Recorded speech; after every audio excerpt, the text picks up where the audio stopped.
woe to those who are at ease in Zion and to those who feel secure on the hill of Samaria.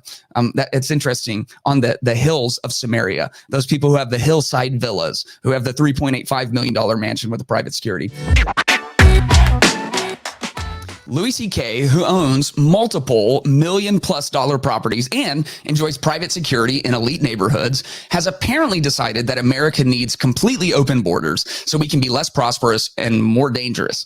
Is this an elaborate troll by a professional comedian? Why is it often so easy for those most privileged to have the most radical ideas? And what would actually happen if the U.S. sunk into some kind of despair? Now, Louis has been a comic for a long time. He's had an embattled career over the last 10 years or so as he dealt with his own allegations and his own issues. He's now made a return and is putting out comedy specials. Again, he has a very self-deprecating humor and a very dry humor. I mean, he will do entire bits where you're pretty sure he's joking, and at the end of it, he is, but he sounds just dead serious the entire time. And so there's a big part of me that almost has to believe that this is a troll. But this video is from about 9 months ago. It's recently resurfaced, and there hasn't been anything that has come out. As far as I understand the context around this, it would appear he actually means this, which is quite wild. So let's go to the video and see what has everyone in a stir. But my feeling is they should open the border, and just let them pour in, let everybody pour in. And then the answer, which is, well, then there'll be all these problems. Yes, there should be. It shouldn't be so great here, is what I'm saying. Now this just sounds like the setup, and then the punchline is going to come. The punchline just never comes. He continues. America. It shouldn't be. It's a weird thing to sequester a certain group of people and try to keep upping their lifespan and their lifestyle, and just keep trying to increase that for this group of people. And then this pressure of people trying to come in so they can enjoy it. And then it gets worse and worse down here. I mean, I'm not in Canada. It's really just from down here. There's something wrong with that. That's not a system that's working. And it forces people to do cruel things to other people. There's a lot. So this is his basic take, that America has it too good. And because America has it so good, it puts undue pressure and burden on other people. And so the answer would be to just open up everything. He says, Canada's doing fine. Open the southern border. And of course, it isn't just Mexico who's coming through the southern border. The southern border is kind of the known entry point. So people from all over the world are coming through. And we talked a week or two ago about immigration, the need for reform, and how boundaries and compassion are not competing interests. They actually rely on each other to both function well in a society. We talked through all of that. But his idea is just completely open it up, because there's this undue pressure because we have it too good in America. But he acknowledges that it will get worse. Things will get worse. Things will get less prosperous. Wealth will go down. Crime will go up. The American experiment will have a very interesting piece of data placed into it, and we'll have to see what happens. And he assumes it will be worse, but he thinks we should do it to just kind of like even out the playing field. Now, people have pointed out, rightfully, that like most people who are the elites of society, who have the majority of the money of society, who have most of the influence in society, they have all these great ideas that they're not practicing in any way really at all. So people started looking up where Louis C.K. lives, and the answer is he owns multiple $1 million+ properties. His main home is an apartment in New York City, estimated at $3.85 million. It's on Fifth Avenue. According to newstandupcomedy.com, apart from the New York City property, Louis C.K. also allegedly owns a luxury mansion in the Hamptons, which he bought for $2.4 million. As per the above-mentioned website, this particular property has a traditional shingle style. Okay, who cares about that? It's got a swimming pool. The Hamptons mansion has security cameras installed all around, as well as a hired private security team for extra company. Louis C.K. also has a luxurious beachside villa in Florida and owns other real estate properties across the country. So I've got rules for the rest of you. And then, I'm going to live how I live.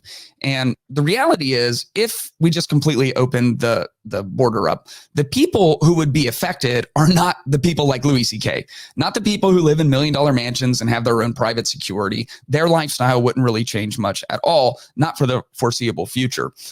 However, the people who would actually struggle the most are the people who are already struggling, are the people who are in America and are Americans who are already lower down on the socioeconomic ladder. That's whose jobs would be in jeopardy. That's whose neighborhoods would potentially be affected. And number one, this is just so out of touch. And this is a pattern that we're seeing with the wealthy and the quote unquote elites in our society, is they have all of these grand ideas that the implications of would never actually touch them. You'll notice that there are many people, especially billionaires for some reason, as if we need more reason to picture billionaires as like evil geniuses, stroking some like white kitten, in their dungeon or something. We have all these billionaires talking about depopulation, and you'll notice that never really affects them. Some of them have big families with lots of kids. You have all of the elites talking about global warming and carbon footprint. And they're the only people who fly around on private jets, and they make their excuses for it. And they're, the only people who have the money to buy properties that are on the coast when they tell you that you can't drive your car because of the rising ocean levels, And so there's this massive hypocrisy, and scripture actually speaks to this. Prophet Amos says this in Amos chapter 6. Woe to those who are at ease in Zion, and to those who feel secure on the hill of Samaria.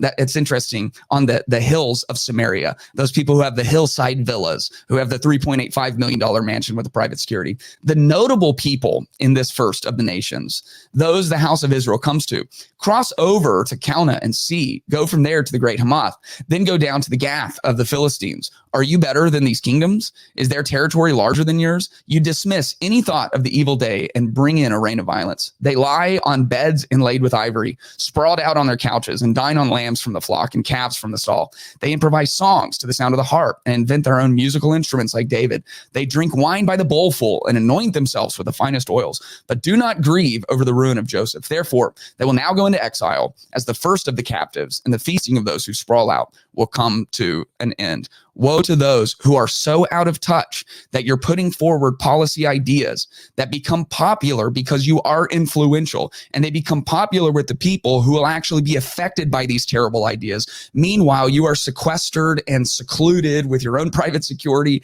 and all of your own systems, and you're not inviting people into your home.